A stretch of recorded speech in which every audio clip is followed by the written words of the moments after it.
Christmas is so near, and it's the most wonderful time of the year for most.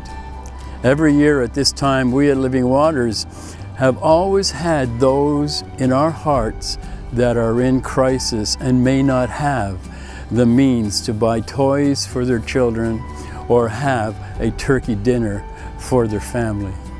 And as I mentioned last Sunday, we are asking for your financial support so that we can bring joy to families in need. As of today, we have not received near enough. It may be that you are considering what to give. I have a story that might help you.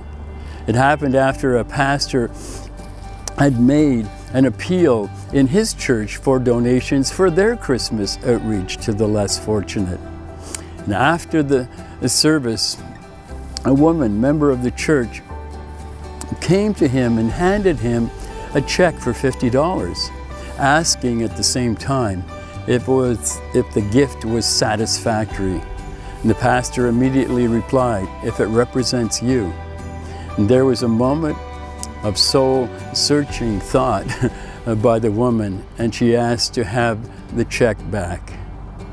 Well, she left with it, and a day or two later, she returned to the church, handing the pastor a check for $5,000, and again asked the same question, "Is my gift satisfactory?"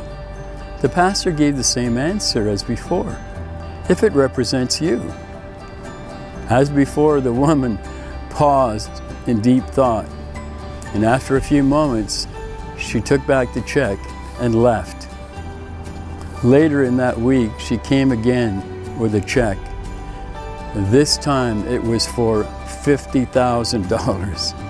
As she placed it in the pastor's hand, she said, "After earnest and prayerful thought, I've come to the conclusion that this gift does represent me, and I am happy to give it to help make sure no one goes without."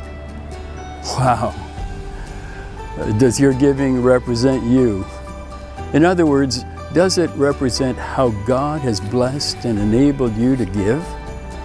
Listen to His word from Deuteronomy 16:17, the NIV version. "Each of you must bring a gift in proportion to the way the Lord your God has blessed you."